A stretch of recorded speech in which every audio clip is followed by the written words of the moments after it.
Assalamualaikum warahmatullahi wabarakatuh. Saya sedang bersama dengan senior saya, kakak kelas saya di Mesir, Al-Mukarram, Ustadz Dr.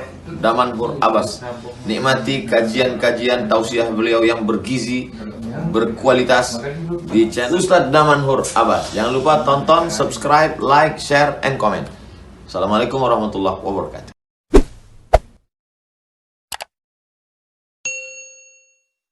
Assalamualaikum warahmatullahi wabarakatuh. Alhamdulillah. Alhamdulillahilladzi ahyana ba'dama amatana wa ilaihin nusyur. Asyhadu an la ilaha illallah lahu da'watul haqq. Harisun 'alaiha wa awjaba tabsyiri biha wal takum minkum ummatun yad'una ilal khair wa ya'muruna bil ma'ruf wa yanhauna 'anil munkar wa ulaika humul muflihun. وأشهد أن محمدًا عبده ورسوله بلغ الرسالة وأدى الأمانة ونصح الأمة وكشف الغمة حتى أتانا اليقين ليلها كنهارها لا يزيغ عنها إلا هالك. اللهم صل على سيدنا محمد النبي الأمي الحبيب المحبوب العلي القدر العظيم الجهد وعلى أزواجه أمهات المؤمنين وذرياته وآل بيته وأصحابه أجمعين. Rabbi shrah li sadri wa yassir li amri wahlul 'uqdatam min lisani yafqahu qawli, amma ba'd.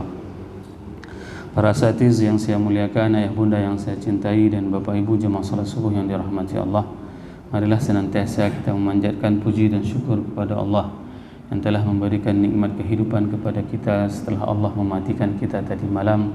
Allah mengembalikan ruh kita ke dalam jasad kita.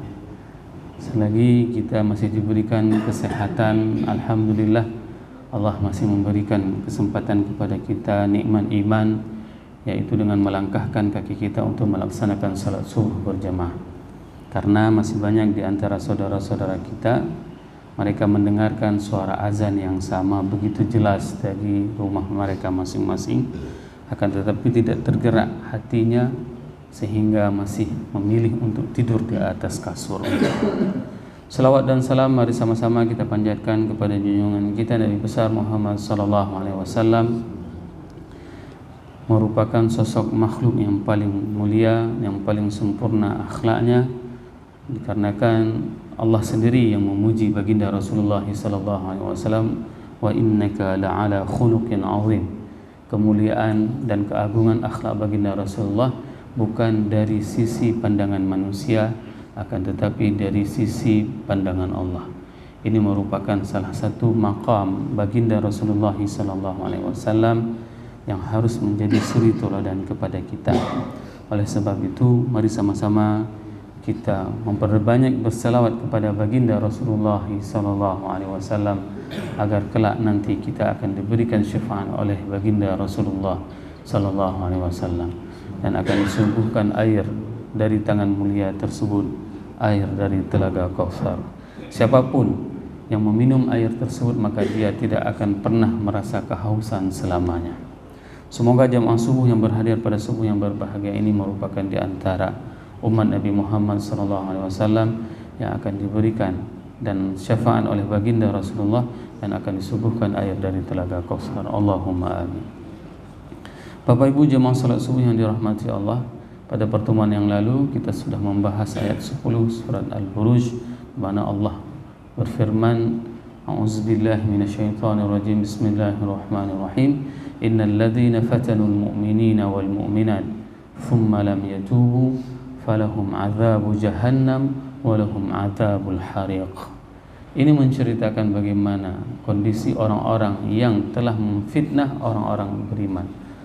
Orang-orang kafir, orang-orang mukmin apabila mereka memfitnah orang-orang yang beriman, thumma lam yatubu, kemudian mereka tidak mau bertobat.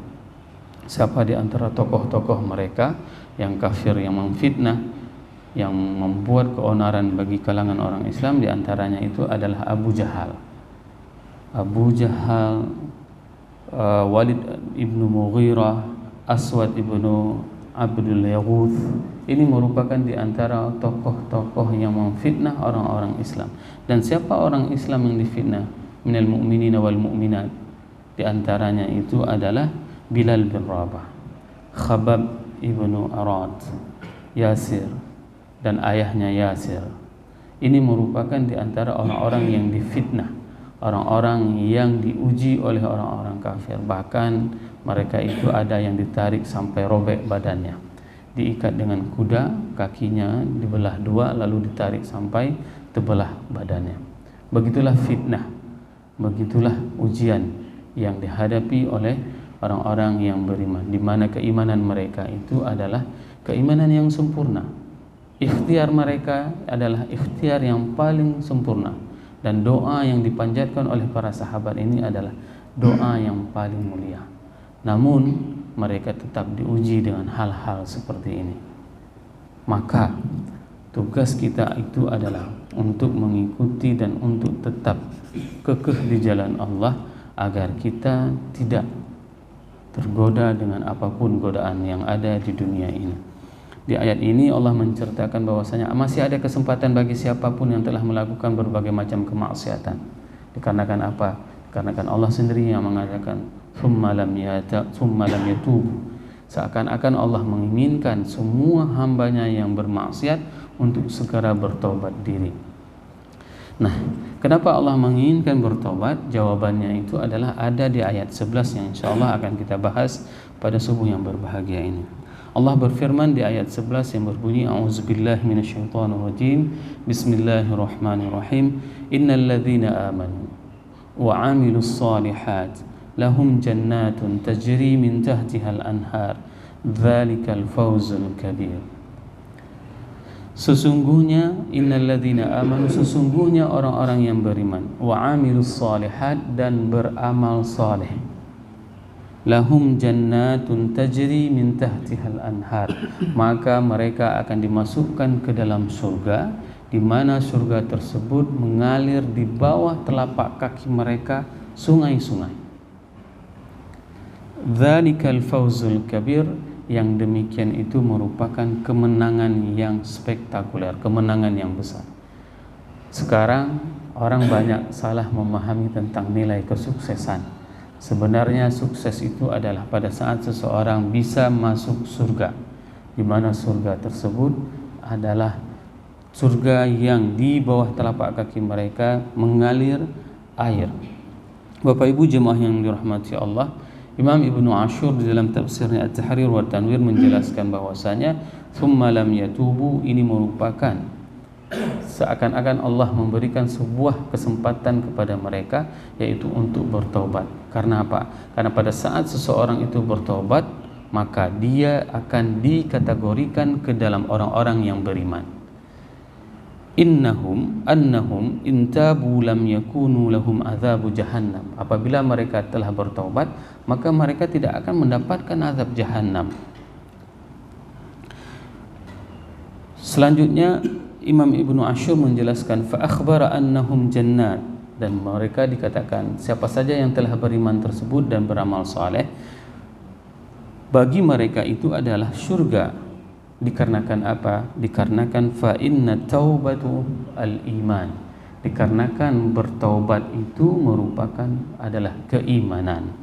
Falidzalika ji'a bisilatin amanu. Oleh sebab itu maka datanglah sirahnya itu, yaitu dengan kata-kata amanu. Beriman itu merupakan kunci segalanya. Kita mau sebaik apapun, ada orang sebaik apapun membuat donasi, menggalang dana, membantu manusia, akan tetapi dia tidak beriman, semua amal-amalnya itu adalah sebagaimana menjadi fata morgana. Maka kunci seseorang tersebut setelah dia beriman, yaitu adalah beramal soleh. Jadi tidak bisa juga seseorang itu dia hanya mendeklarasikan dirinya bahwasanya dia itu telah beriman kepada Allah dan kepada Rasul, akan tetapi tidak dibaringi dengan perbuatan-perbuatan yang menunjukkan bahwasanya perbuatan tersebut sebagai dedikasinya kepada keimanan kepada Allah dan kepada Rasul. Dunat tabu, kenapa dipakai amanu, tidak dengan tabu, tidak dengan bertobat? Liyadullu ala anna al-iman wal amalu salih huwa taubah, bahwasanya menunjukkan apa yang dimaksud dengan iman dan amal soleh, itulah yang dinamakan dengan taubat. Seseorang yang taubat itu, dia tetap akan melakukan amal soleh, dan sebelumnya dia itu telah beriman, berjanji kepada Allah tidak akan mengulangi segala kesalahan yang pernah dia lakukan pada saat kehidupan dia di masa jahiliyah, pada saat kehidupan dia di masa kegelapan. Maka itulah orang-orang yang taubat, orang-orang yang berjanji kepada Allah untuk tidak akan mengulangi segala kesalahan yang dia perbuatkan.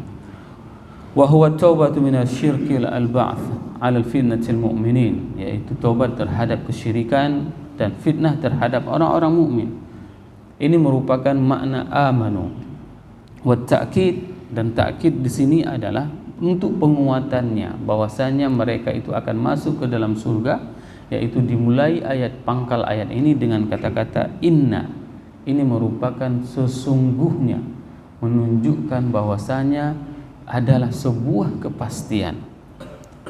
Dzalika isyarah, dan dzalika fauzul kabir merupakan isyarat kepada bahwasanya yang dimaksud dengan kemenangan itu adalah apabila seseorang beriman dan beramal soleh. Hari ini banyak di antara kita yang mempersempit makna amal soleh tersebut. Amal soleh itu bukan hanya tergantung kepada amal-amal ibadah mahdhah. Ibadah mahdhah, Bapak Ibu jemaah yang dirahmati Allah, itu hanya seperti salat, puasa, haji, membayar zakat. Itu adalah ibadah-ibadah amal mahdhah. Akan tetapi amal soleh itu merupakan segala aktivitas yang mempunyai nilai manfaat, segala kebaikan yang dilakukan oleh manusia, apapun jenis kebaikan tersebut yang dia lakukan untuk persembahkan kepada Allah dan Rasul, maka amal tersebut akan dikategorikan sebagai amal soleh. Bayangkan, di dalam satu hari Bapak Ibu bekerja di instansi masing-masing. Ada yang bekerja di kantor, ada yang bekerja di rumah. Kalau seandainya kita meniatkan ini adalah sebagai upaya kita mempersembahkan amal terbaik kita kepada Allah, maka tidak ada yang sia-sia dalam kehidupan ini. Begitu kita masuk kantor pukul 7.30 dan kita keluar kantor pukul 5, maka semua durasi waktu itu dinamakan dengan amal soleh. Dikarenakan apa? Dikarenakan Allah memerintahkan kepada kita untuk mencari nafkah, agar kita bisa menafkahi keluarga kita, dan keluarga kita bisa lebih cinta dan lebih dekat, dan keimanannya bertambah kepada Allah dan kepada Rasul. Begitu juga dengan peran seorang ibu apabila tidak mempunyai pekerjaan di perkantoran. Pada saat seorang ibu mengurus rumah tangga mulai dari subuh sampai dengan subuh lagi, itu akan semua menjadi amal saleh bagi seorang ibu tersebut.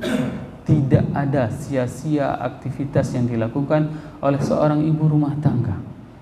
Lihatlah tokoh-tokoh besar hari ini. Siapa ibu mereka? Ibu mereka itu adalah orang-orang besar, orang-orang yang membesarkan anak-anaknya dari rumahnya, yang mendidik anaknya dengan penuh kasih sayang. Ini yang harus kita pahami, bahwasanya amal saleh tersebut tidak hanya terbatas kepada ibadah mahdhah saja, akan tetapi peluang untuk melakukan amal saleh ini tergantung kepada lini dan aspek apapun dalam tatanan kehidupan kita sehari-hari. Kalau ada seseorang yang menjadi TNI, maka dia akan bisa meraih amal saleh dengan pekerjaannya di TNI. Kalau seseorang tersebut bekerja sebagai ASN, maka dia akan menjadi amal saleh ASN yang akan dia lakukan. Sehingga apa? Sehingga dia tidak akan pernah melakukan kecurangan-kecurangan pada saat dia melakukan aktivitas di perkantorannya. Sehingga dia tidak pernah membelakangi Allah. Karena apa?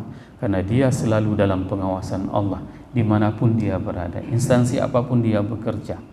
Ini adalah sebuah pemahaman amal saleh yang bisa kita raih dalam tatanan kehidupan kita. Lahum jannatun tajri min tahtihal anhar, dan mereka akan dimasukkan ke dalam surga, di mana surga tersebut kenikmatannya itu tidak pernah kita lihat dengan mata, dan tidak pernah kita dengar dengan telinga, dan kita tidak akan pernah bisa terbetik di dalam hati kita. Hari ini ada sebagian orang mengatakan nikmat itu paling indah itu apabila kita main-main ke Takengon. Tapi Takengon sudah pernah kita lihat. Keindahan takengan itu sudah pernah kita lihat dan pernah kita pandang dengan mata. Surga itu sesuatu yang memang tidak pernah kita lihat, sehingga kenikmatannya itu tidak pernah berhenti. Dan di dalam ayat ini digambarkan bagaimana keindahan surga.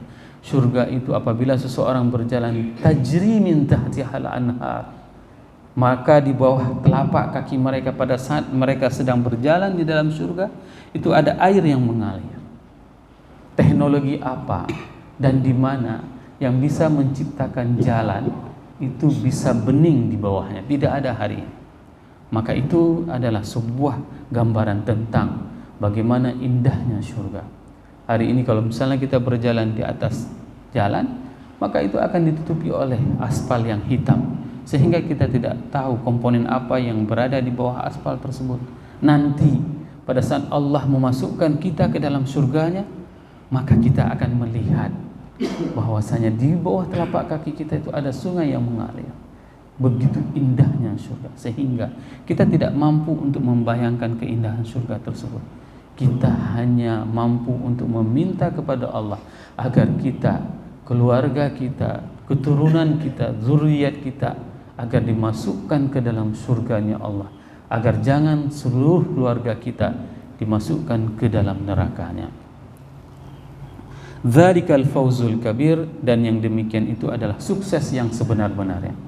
Hari ini banyak orang yang melihat kesuksesan, yang menilai kesuksesan seorang itu yaitu dari segi harta yang dia milikinya.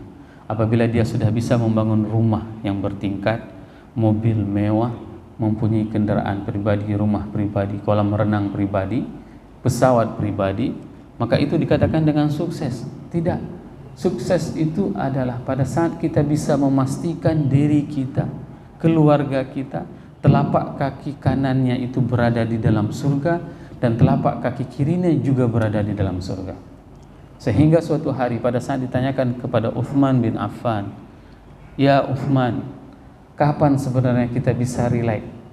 Relax itu pada saat kita bisa memastikan telapak kaki kanan dan kiri kita sudah berada di dalam surga. Karena ada sebuah hadis yang disampaikan oleh baginda Rasulullah, ada orang yang selama hidupnya mengerjakan perbuatan ahli surga, akan tetapi tinggal satu langkah lagi, tinggal satu tapak lagi dia mau masuk ke surga, maka dia tergelincir membuat perbuatan amal ahli neraka sehingga Allah memasukkannya ke dalam neraka.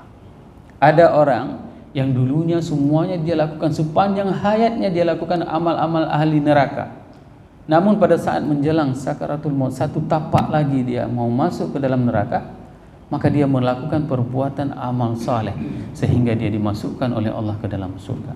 Maka jangan pernah menjudge, jangan pernah menghakimi. Ada di antara saudara kita, teman kita, pada saat kita melihat dia belum bertaubat, ada sebagian orang yang hari ini menjadi malaikat perannya, memerankan peran malaikat. Begitu melihat ada orang yang tidak taat, langsung dia memvonis ahli neraka.